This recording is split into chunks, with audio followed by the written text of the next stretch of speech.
గవాయిపై దాడిని తీవ్రంగా ఖండిస్తున్నామని, ఇలాంటి ఘటనలు పునరావృతం కాకుండా బాధ్యులైన వారిని కఠినంగా శిక్షించాలని డిమాండ్ చేశారు. మెడికల్ కాలేజీలను ప్రైవేటీకరణ చేయడం, పేదలకు వైద్య విద్య అందుబాటులో లేకుండా చేయడమేనని పేర్కొన్నారు. స్టీల్ ప్లాంట్ ప్రైవేటీకరణ మానుకోవాలని హెచ్చరించారు. రిపబ్లికన్ పార్టీ ఆఫ్ ఇండియా రాష్ట్ర అధ్యక్షుడు ఉప్పిరెడ్డి దేవిప్రసాద్ జన్మదిన వేడుకలు గురునానక్ కాలనీలోని పార్టీ కార్యాలయంలో ఘనంగా జరిగాయి. ఈ కార్యక్రమంలో పార్టీ నాయకులు, జిల్లా ఇన్ఛార్జీలు పెద్ద సంఖ్యలో ఆయన్ని సత్కరించారు. జన్మదిన శుభాకాంక్షలు తెలిపారు. ఈ సందర్భంగా దేవిప్రసాద్ మాట్లాడుతూ, నేడు ప్రభుత్వాలు రాజ్యాంగబద్ధంగా పాలన చేయడం లేదన్నారు. రాష్ట్రంలో పూర్తి మెజార్టీతో గెలుపొందినప్పుడు వైసీపీ, ఇప్పుడు కూటమి ప్రతిపక్షం లేకపోవడం వల్ల ఇష్టానుసారంగా వ్యవహరిస్తున్నాయన్నారు. మెడికల్ సంస్థలు ప్రైవేటీకరణ చేస్తే రిజర్వేషన్లు అమల్లో ఉండవన్నారు. స్టీల్ ప్లాంట్ ప్రైవేటీకరణ కూడా మానుకోవాలన్నారు. భూములను ప్రైవేట్ కంపెనీలకు దారాదత్తం చేయొద్దన్నారు. రిపబ్లికన్ పార్టీ అన్ని వర్గాల కోసం పనిచేస్తుందన్నారు.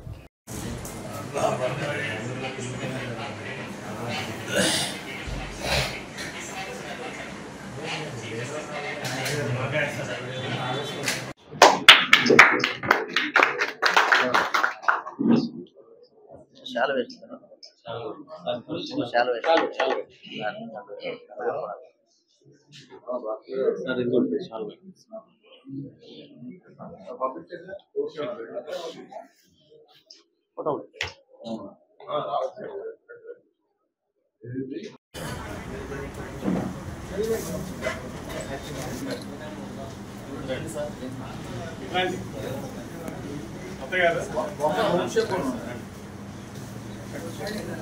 ఇలా ఉన్నాయి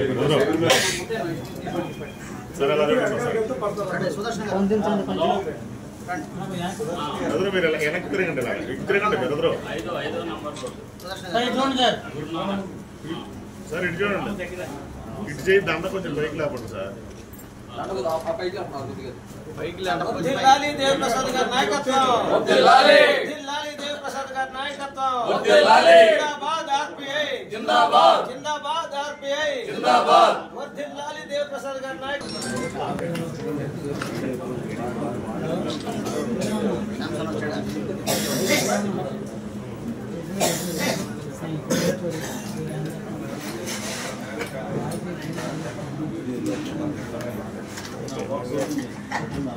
సార్ సెకండ్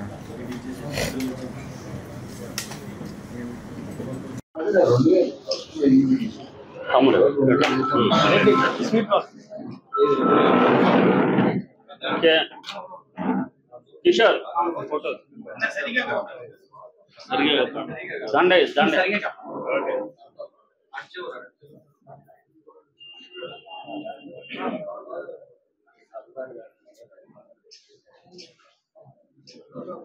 దండే సార్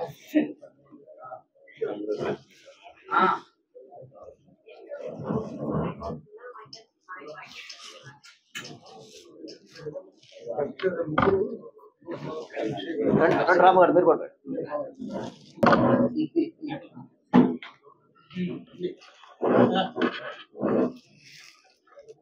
అది పార్టీ నాయకులు రాని వచ్చాడా?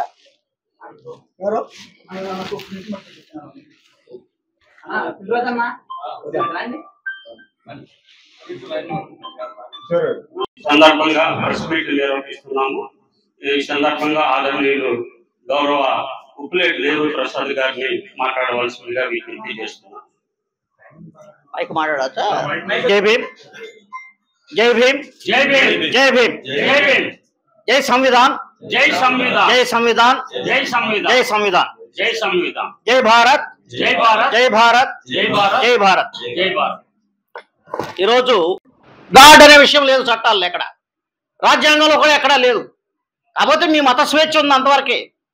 కాబట్టి అక్కడికి వెళ్ళి కోర్టు దగ్గరికి వెళ్ళి సుప్రీంకోర్టు జడ్జి గారిని మీరు ఆ రకంగా మాట్లాడారు కాబట్టి నేను చెబుతూ కొడతాను అనేటువంటి సందేశం ఇవ్వటం ఏ రకమైనటువంటి మరి ఆదర్శాన్ని మీరు చూపిస్తున్నారు ఈ దేశానికి.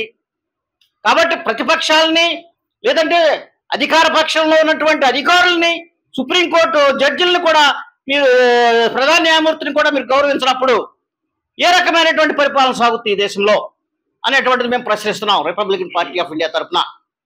రెండోది, ఆంధ్రప్రదేశ్లో చూసుకున్నట్లయితే మరి ఇక్కడ 17 మెడికల్ కాలేజెస్లో మరి 6 కాలేజీలు ఆల్రెడీ గత ప్రభుత్వం స్టార్ట్ చేసింది. మిగతా 10 కాలేజీలు ఇప్పుడు ప్రైవేటైజ్ చేయడానికి ఈ ప్రభుత్వం సంకల్పించి జీవో కూడా ఇష్యూ చేయడం జరిగింది.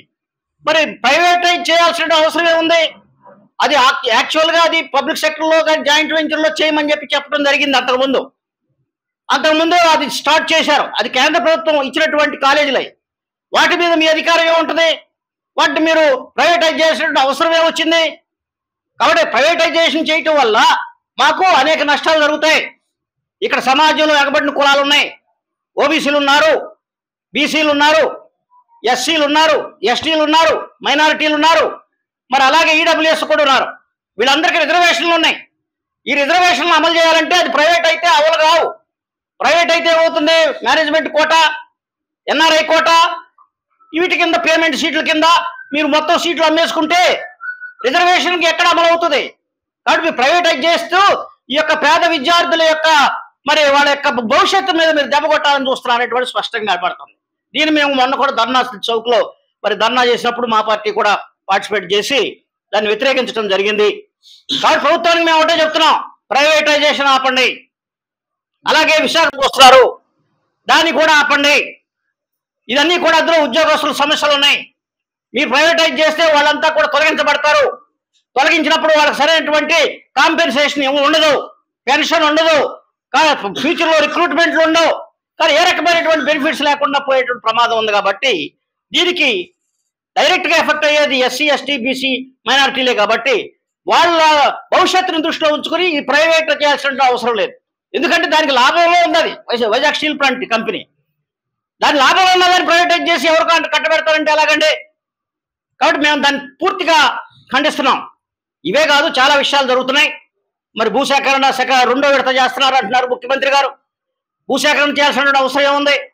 ఆల్రెడీ చేసిన భూమికే ఇంతవరకే మీరు చేసినటువంటి కట్టడాలు కానీ మరి finish. Republican party of India Bhimarao Ambedkar గారి పార్టీకి రాష్ట్ర అధ్యక్షుడిగా నియమితులైన తర్వాత ప్రప్రథమంగా జరుగుతున్నటువంటి నా యొక్క బర్త్డే పార్టీకి విషెస్ చెప్పడానికి వచ్చినటువంటి పార్టీ నాయకులు, కార్యకర్తలు, మరి అలాగే విలేకరులు, అలాగే మీడియా మిత్రులందరికీ కూడా నా యొక్క ధన్యవాదాలు తెలియజేస్తున్నాను. అయితే ఇది కేవలం నా జన్మదిన మీడియా సమావేశం మాత్రమే కాదు. ఎందుకు ఈ యొక్క పార్టీ ఇక్కడ స్థాపించడం జరిగింది, ఇక్కడ జరుగుతున్నటువంటి సమస్యలు ఏమిటి, ఇక్కడ ఉన్నటువంటి స్థితిగతులు, రాజకీయ, సామాజిక, ఆర్థిక స్థితిగతులు మీద మరి రాజ్యాంగబద్ధంగా పరిపాలన అనేటువంటి నడుస్తుందా లేదా అనేటటువంటి దాని మీద మరి కొంత మాట్లాడుకోవాల్సినటువంటి అవసరం ఎంతైనా ఉంది. ఎందుకంటే ఆంధ్రప్రదేశ్లో ఒక పార్టీకి చాలా స్పష్టంగా పూర్తి మెజారిటీ 90% సీట్లు వచ్చేటట్లుగా గత 2 ఎన్నికల్లో మనం చూసాం. 2019 ఎన్నికల్లో వైసీపీ పార్టీకి 152, 154 సీట్లు వచ్చినాయి. ప్రతిపక్షం శూన్యమైంది. అలాగే ఇప్పుడు తెలుగుదేశం, బీజేపీ, జనసేన కూటమికి కూడా 162 సీట్లు వచ్చినాయి. ఇది ఏకపక్షంగా వచ్చింది, ప్రతిపక్షం లేకుండా పోయింది. కాబట్టి ప్రతిపక్షం లేని ప్రభుత్వానికి భయం అంటూ లేకుండా పోతుంది. గత 10 సంవత్సరాల నుంచి ఈ యొక్క వింత పరిస్థితి ఆంధ్రప్రదేశ్లో మనం చూస్తున్నాం. కాబట్టి అది బ్యాలెన్స్డ్గా కొద్దిపాటి మెజారిటీతో ఉన్న ప్రభుత్వం అయితే ఒళ్ళు దగ్గర పెట్టుకుని పనిచేస్తూ జరుగుతూ ఉంటుంది. కానీ ఇక్కడ ఏకపక్షంగా వచ్చినటువంటి మెజారిటీల వల్ల ప్రతిపక్షం మరి చాలా బలహీనపడి వాళ్ళు చేస్తున్నటువంటి డిమాండ్లకు ఏ రకమైనటువంటి స్పందన ప్రభుత్వం నుంచి రాకపోవడం కూడా చాలా ప్రధానమైనటువంటి అంశంగా మనం చెప్పుకోవాల్సినటువంటి అవసరం ఉంది. ఎందుకంటే మనం చూస్తున్నాం ఇక్కడ నిన్న కాకుండా సుప్రీంకోర్టు చీఫ్ జస్టిస్ గారు గవాయ్ గారి మీద కూడా మరి చెప్పుతో దాడి చేయటం అనేటువంటి సంఘటన మనం చూసాం. మరి అక్కడ కోర్టులో మత విషయాలు ఏం మాట్లాడతారండి? కోర్టు అనేటువంటిది ఒక చట్టం, ఆ చట్టబద్ధంగా ఏది ఉంటే అది మాట్లాడాలి, దాని ఆర్గ్యుమెంట్లు చేసుకోవాలి. అదే చెప్పారు గవాయ్ గారు. ఏదైనా కోర్టుకు సంబంధించి చెప్పండి, దేవుడికి సంబంధించి దేవుడికి చెప్పుకోండి అని. దాన్ని ఇంకో రకంగా వక్రీకరించి అది మా సనాతన ధర్మానికి మీరు విరుద్ధంగా మాట్లాడుతున్నారు కాబట్టి నాకు కోపం వచ్చింది, నేను చెప్పుతో కొడతాను అని అంటే అది చట్టబద్ధత అవుతుందా? ఏ రకంగా చట్టబద్ధత అవుతుంది? చట్టం ముందు అందరు దేవుళ్ళు సమానమే అనేటువంటి విషయాన్ని తెలుసుకోండి ప్రప్రథమంగా. రెండోది, దేవుడు